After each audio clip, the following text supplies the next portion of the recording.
Good evening, dear brothers and sisters.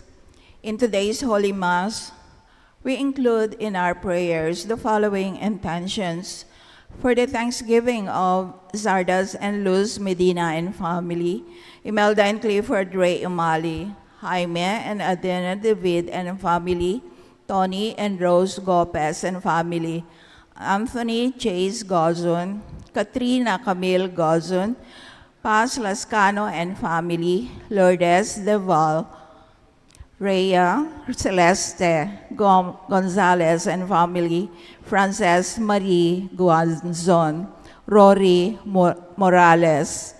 For the birthday thanksgiving of Adalberto Morales, Eliseo Baluyot Jr. For the wedding anniversary of Lenin and Evelyn Malang. For the special intentions of Mary Manette Pineda, Nelson Dampil, Dick and Helen Galang, Ella Gomez, Eleanor Ventura, Jonel Pamintuan, Pauline Dairit, Socorro Garma and family, Benedict Gerald Razon, May Belen Palatao, Kervy Neil Garcia, Rebecca Gomez, Sarina and Patricia Faranda, Romel, Lori and Rashid Medina, Franklin and May Valdez and family, Prima Kiwa, Rolly and Eder, Rowelyn Ann and RJ, Jerwin Ulegwe, and Finding Good Every Day by Kido. For the speedy recovery, safety, good health, and complete healing of Sister Benita Reyes, Remigio Pangan, Melissa Villanueva, Ronnie Reyes, Perry Dairit, Rose Tiglaw, Clarita Doruelo, Irene Autencio, Pauline Dairit, Milger and Antoinette Javier, Nora Miranda de Dote, Florentino and Filipina Maliwat and family, Franklin and May Valdez and family, and all our sick relatives and friends, for the guidance and protection of the Holy Spirit, for the families of the following: Annie Razon, Antonio and Josefina Guevara, Alfredo Jr. and Amelia Julian, Bert and Angie Bautista, Imelda and Clifford Ray Umali, Eusebio and Norma, Andrea David, Florentino and Filipina Maliwat. For the eternal repose of the souls of Manuel, Teresita, Mark Louie, Juanita, Benjamin Sr., Carlos, Corazon, Angelita, Francisca, Cesar, Marian, Merla, Olga, Cristeta, Mark Romuald, Arsenia, Mariano, Rodolfo, Siriaco, Emiliano, Nieves, Perfecto, Paz, Jose, Trina, Perla, Benedicto, Rodrigo, Felicidad, Maricon, Lionel, Oliva, Maria Cecilia, Cesar, Villa Hermosa, Walt, Oscar, Dr. Kenneth Tristan, Wilma, Amando Sr., Estela,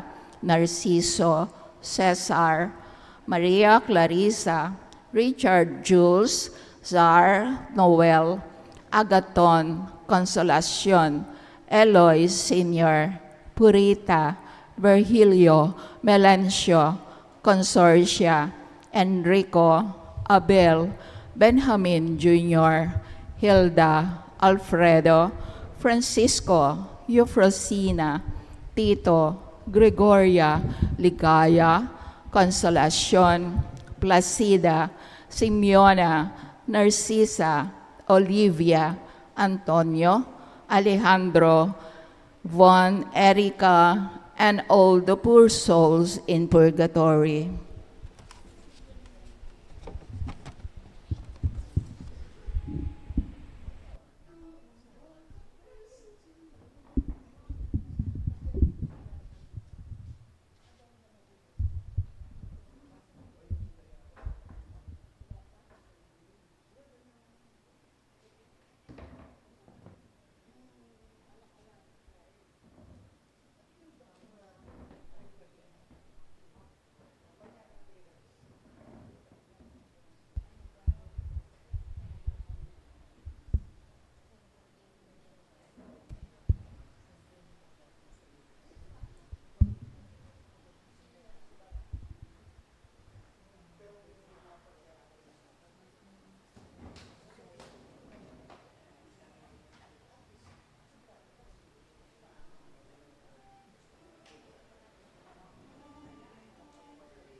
In the name of the Father, and of the Son, and of the Holy Spirit. Amen. The grace of our Lord Jesus Christ, and the love of God, and the communion of the Holy Spirit be with you all. And with your spirit. Let's prepare ourselves to celebrate the sacred mysteries by acknowledging our sins. I confess To Almighty God and to you, my brothers and sisters, that I have greatly sinned in my thoughts and in my words, in what I have done and in what I have failed to do. Through my fault, through my most grievous fault. Therefore I ask Blessed Mary, ever Virgin, all the angels and saints, and you, my brothers and sisters, to pray for me to the Lord our God. May Almighty God have mercy on us, forgive us our sins, and bring us to everlasting life. Amen.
Let us pray.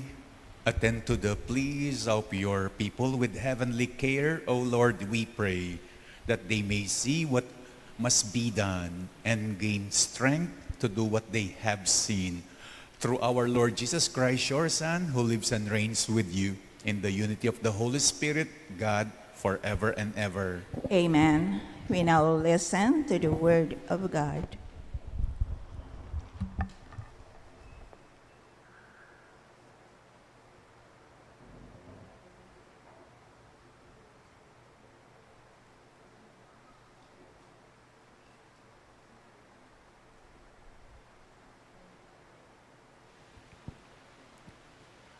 A reading from the letter to the Hebrews.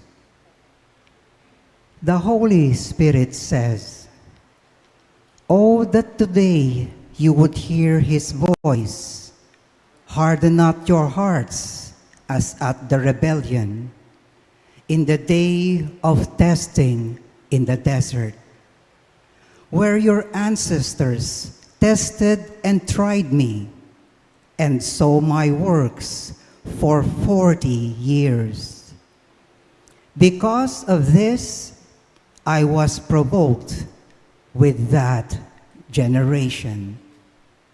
And I said, they have always been of erring heart, and they do not know my ways.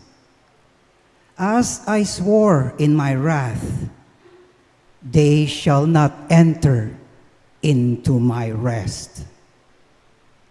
Take care, brothers and sisters, that none of you may have an evil and unfaithful heart, so as to forsake the living God. Encourage yourselves daily while it is still today, so that none of you may grow hardened by the deceit of sin. We have become partners of Christ, if only we hold the beginning of the reality firm until the end.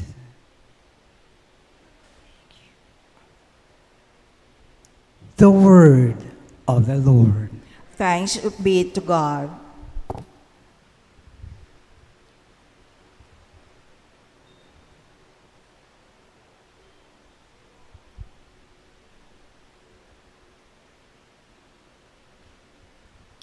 In our responsorial psalm, let our response be, if today you hear his voice, harden not your hearts. If today you hear his voice, harden not your hearts. Come, let us bow down in worship. Let us kneel before the Lord who made us. For he is our God, and we are the people he shepherds, the flock he guides. If today you hear his voice, harden not your hearts. Oh, that today you would hear his voice. Harden not your hearts as at Meribah, as in the day of Massa in the desert, where your fathers tempted me. They tested me, though they had seen my works. If today you hear his voice, harden not your hearts. 40 years I was wearied of that generation. I said, this people's heart goes astray. They do not know my ways. Therefore, I swore in my anger, they shall never enter my rest. If today you hear his voice, harden not your hearts. Please all rise to honor the Holy Gospel.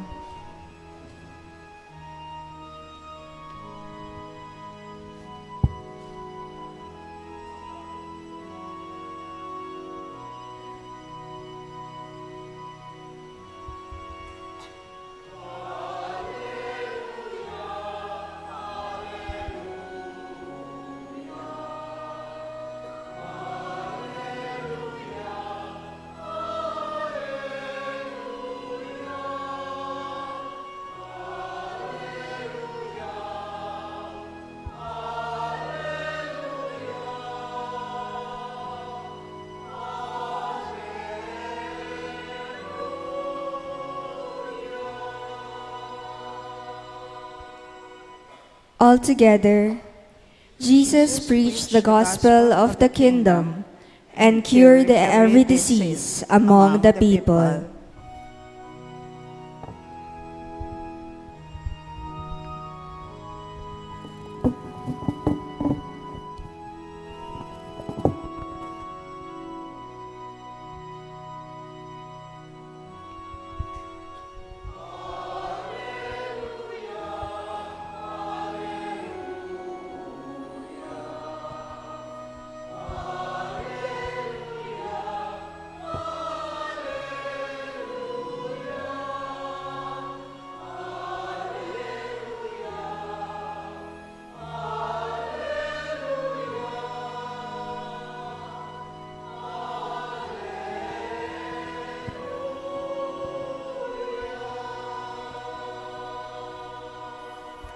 The Lord be with you. And with your spirit, A reading from the Holy Gospel according to Mark. glory to you, O Lord. A leper came to Jesus, kneeling down and begged him and said, "If you wish, you can make me clean." Jesus was moved with pity, and he stretched out his hand, touched the leper, and said to him, "I do will it, be made clean." The leprosy left him immediately, and he was made clean. And then, warning him sternly, he dismissed him at once. And then he said to him, "See that you tell no one anything, but go and show yourself to the priest. Offer for your cleansing what Moses prescribed. That will be proof for them." The man went away, and he began to publicize the whole matter. He spread the report abroad that it was impossible for Jesus to enter a town openly. And that is why he remained outside in the deserted places, and people kept coming to him from everywhere. My dear brothers and sisters, the gospel of the Lord. Praise to you, Lord Jesus Christ. The gospel word for today is touch. Obviously, sabi ng Ebanghelyo, Jesus, he stretched out his hands and he touched the leper. Pero alam niyo ba na hindi lang daw isang touch, meron ang ating Ebanghelyo, meron sa Ebanghelyo, hindi lamang isang touch. Hindi lang daw ang touch ni Jesus. Meron sa Ebanghelyo ngayon. Meron ang Ebanghelyo ngayon. There's another touch. A second touch. Ang pangalawang touch. Meron pang isang touch sa Ebanghelyo. Ang Ebanghelyo ngayon. Hindi lamang ang touch ni Jesus. There's another touch, and this another touch, hindi siya obvious. Kung yung touch ni Jesus, obvious, kasi nga sabi ng Ebanghelyo, he touched him. This time, the second touch, hindi siya obvious. Itong pangalawang touch na tinutukoy ko, na meron sa Ebanghelyo, na meron ang Ebanghelyo, ay walang iba kundi ang touch ng leper. Hinawakan ba ng leper si Jesus? Sabi ng Ebanghelyo, sa umpisa, a leper came to Jesus, kneeling down, begged him. So where's the touch there? Nasaan ang touch doon? He came to Jesus, lumuhod at nagmakaawa. Saan ang touch doon? Well, kung physical touch ang iniisip nyo, kung literal touch ang tinutukoy nyo, wala nga. There is no such physical touch that happened in the gospel. There is no literal touch that happened in the gospel.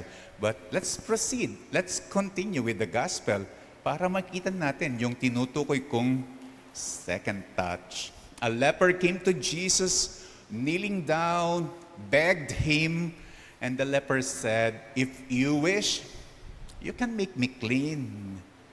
Ano ang sumunod na sentence sa Ebanghelyo? Sabi, Jesus moved with pity.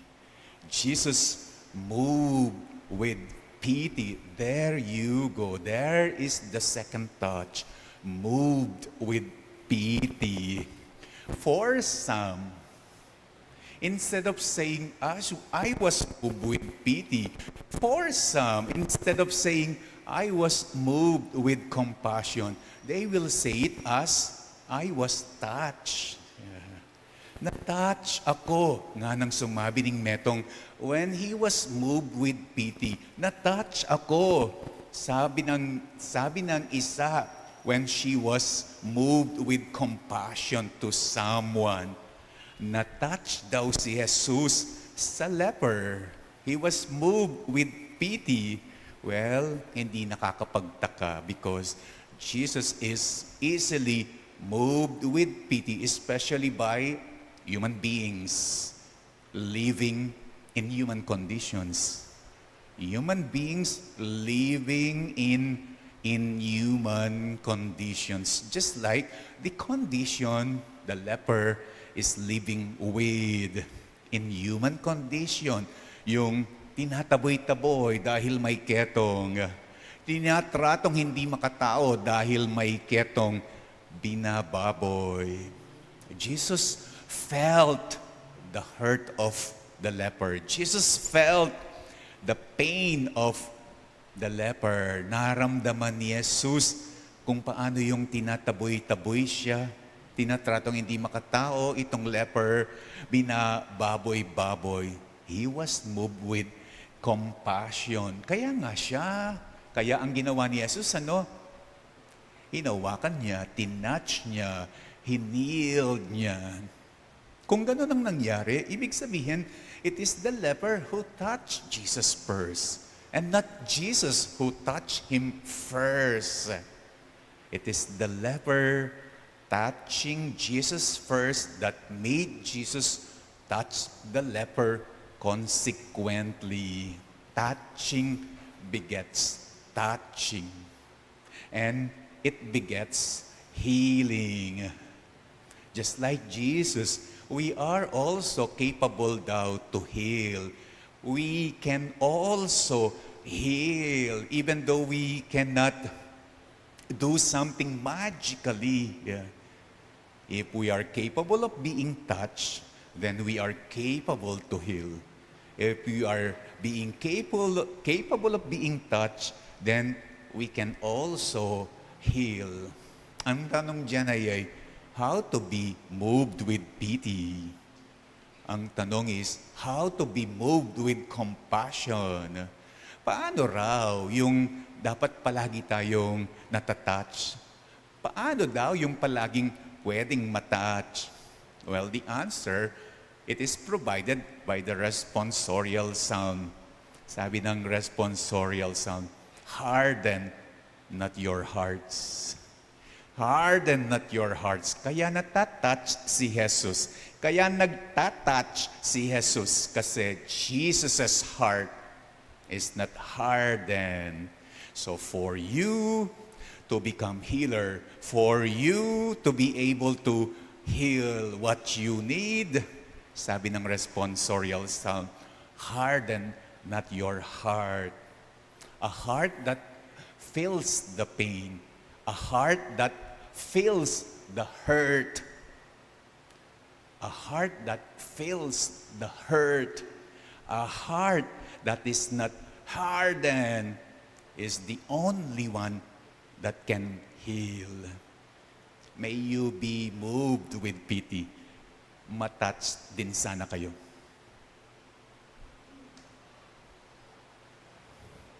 Believing in the Lord's compassion and pity, we now approach our Heavenly Father with confidence that our prayers will be answered. To each responsorial psalm, let our response be, Father of mercies, hear us. Father of mercies, hear us.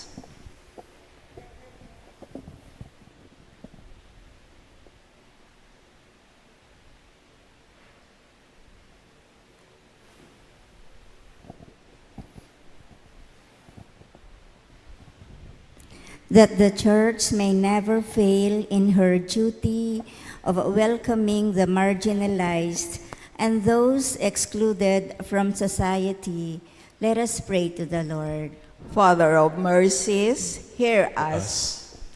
That our government may deliver quality health programs and intensify their efforts in promoting healthy environments.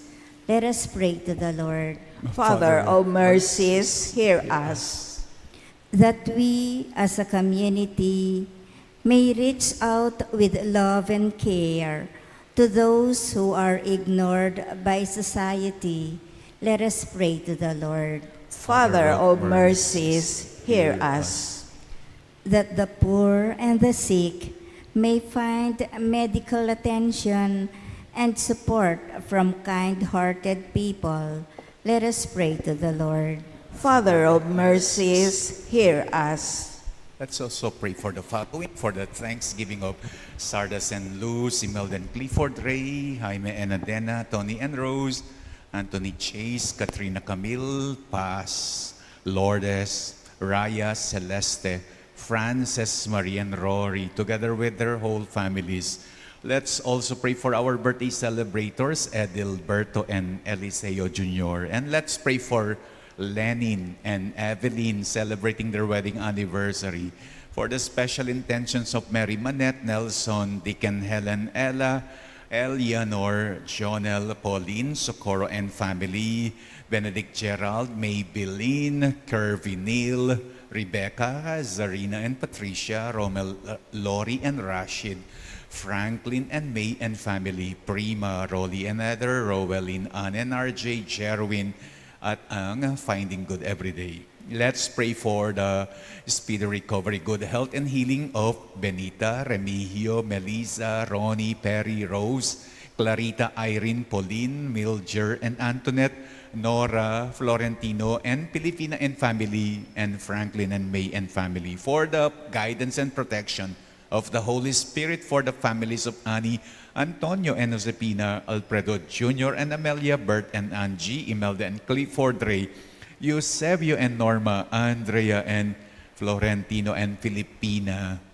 and for the eternal repose of the souls of Manuel, Teresita, Mark, Louie, Juanita, Benjamin Sr., Carlos Corazon, Angelita Francisca, Cesar, Marian, Merla, Olga, Cristeta, Mark Cromwell, Arsenia, Mariano, Rodolfo Siriaco, Emiliano Nieves, Perfecto Paso, Cetrida, Perla, Benedicto, Rodrigo, Felicidad, Maricon, Lionel, Oliva, Maria Cecilia, Cesar, Villa Hermosa, Walt, Oscar, Kenneth, Tristan, Wilma, Amando Senior, Estela Narciso, Cesar, Maria Clarisa, Richard Jules, Sar Noel, Agaton, Consolacion, Eloy Senior, Purita, Virgilio, Melencio, Consorcia, Enrico Abel, Benjamin Jr., Hilda, Alfredo, Francisco, Euprosina, Tito, Gregoria, Ligaya, Consolacion, Placida, Simeona, Narcisa, Olivia, Antonio, Alejandro, and Von Erica, we pray.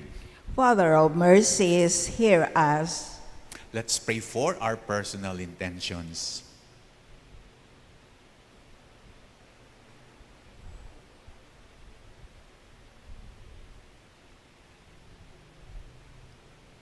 Father of mercies, hear us. Merciful Father, deepen our spirit of compassion and understanding for those who suffer. May we model our lives after Jesus, who sought healing for every human being. We make our prayer through the same Christ our Lord. Amen.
Pray, brethren, that my sacrifice and yours may be acceptable to God, the Almighty Father.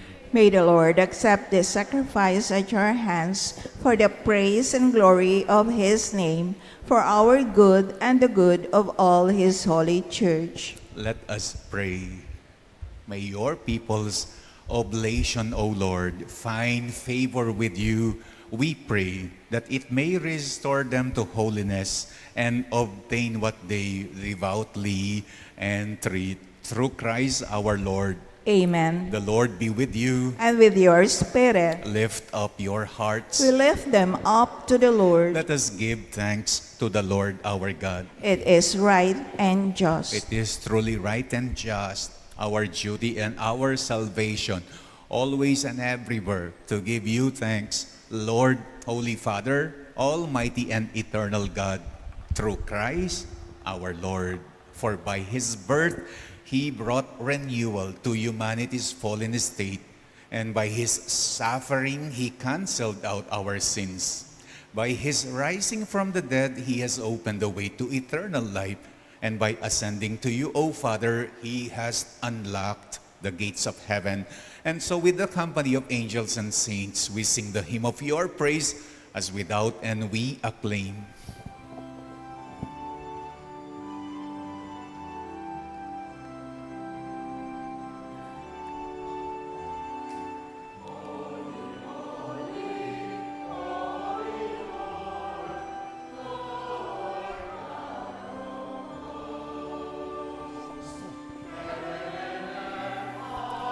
Full of your glory, Hosanna, Hosanna, Hosanna, in the highest. Blessed is he who comes in the name of the Lord. Hosanna, Hosanna, Hosanna, in the highest. Hosanna, Hosanna, Hosanna, in the highest.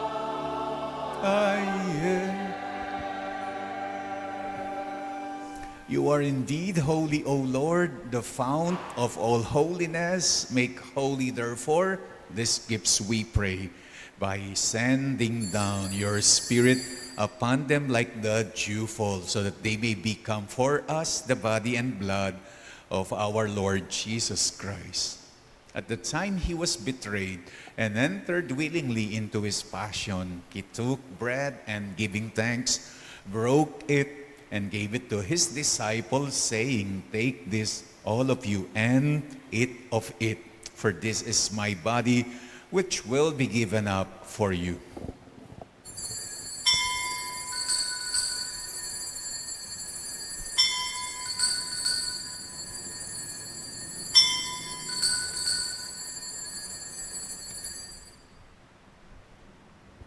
In a similar way, when supper was ended, he took the chalice and, once more giving thanks, gave it to his disciples, saying, "Take this, all of you, and drink from it. For this is the chalice of my blood, the blood of the new and eternal covenant, which will be poured out for you and for many, for the forgiveness of sins. Do this in memory of me."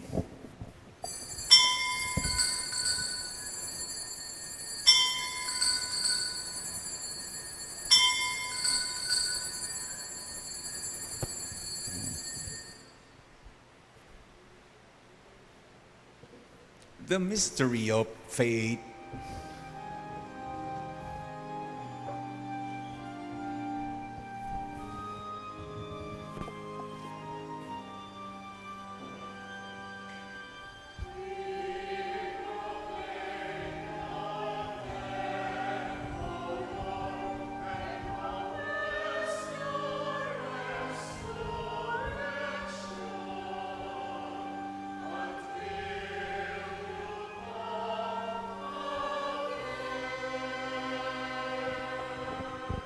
Therefore, as we celebrate the memorial of his death and resurrection, we offer you, Lord, the bread of life and the chalice of salvation, giving thanks that you have held us worthy to be in your presence and minister to you.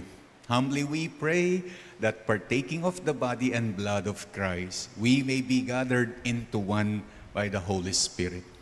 Remember, Lord, your church is spread throughout the world, and bring her to the fullness of charity, together with Francis, our Pope, Florentino, our Bishop, and all the clergy. Remember our brothers and sisters who have fallen asleep in the hope of the resurrection, and all who have died in your mercy.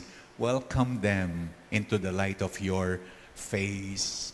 Have mercy on us all, we pray, and have mercy on our children of Mary Immaculate, that with the Blessed Virgin Mary, Mother of God, with Blessed Joseph, her spouse, with the blessed apostles, and all the saints who have pleased you throughout the ages, we may merit to be co-heirs to eternal life, and may praise and glorify you through your Son, Jesus Christ.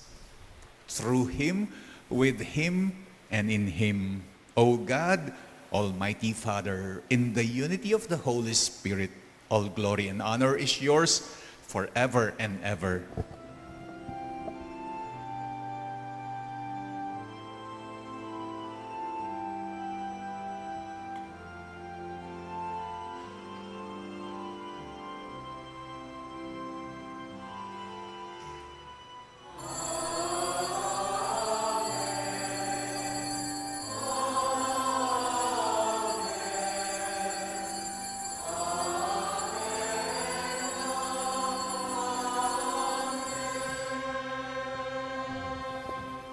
At the Savior's command and formed by divine teaching, we dare to pray.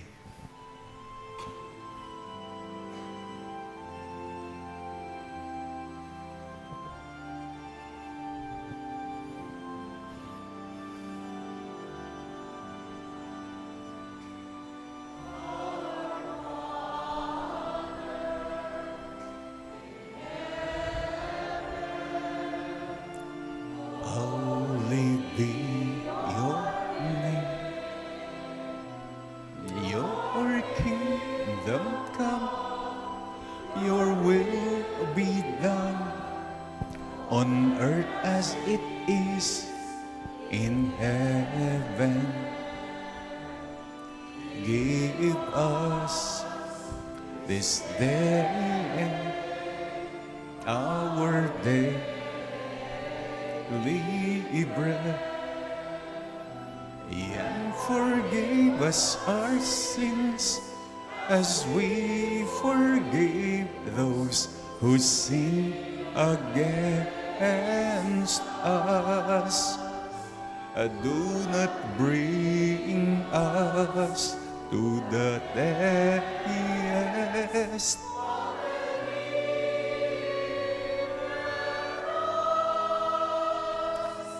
from evil.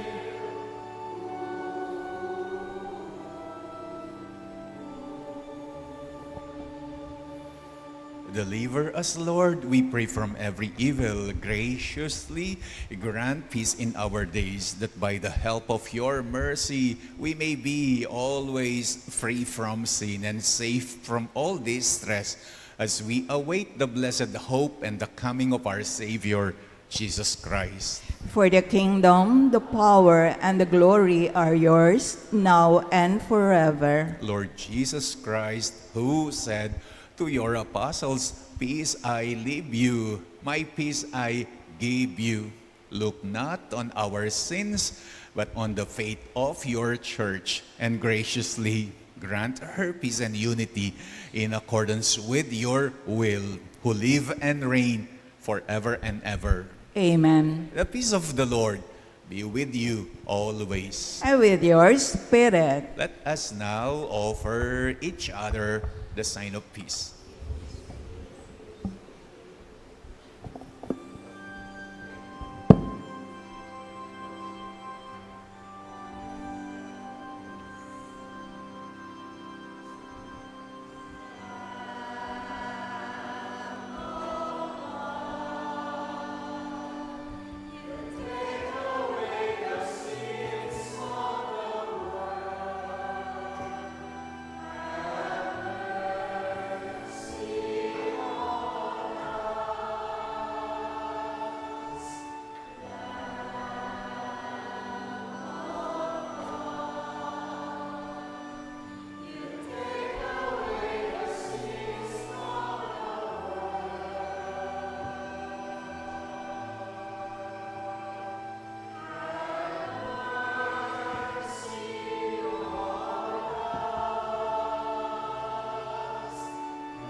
Behold the Lamb of God. Behold him who takes away the sins of the world. Blessed are those called to the supper of the Lamb. Lord, I am not worthy that you should enter under my roof, but only say the word, and my soul shall be healed.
Please stand.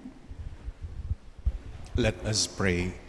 Humbly we ask you, Almighty God, be graciously pleased to grant that those you renew with your sacraments may also serve with lives pleasing to you. Through Christ our Lord. Amen. The Lord be with you, And with your spirit. and may the Almighty God bless you, the Father, the Son, and the Holy Spirit. Amen. Our celebration is now over. Go in the peace of Christ. Thanks be to God.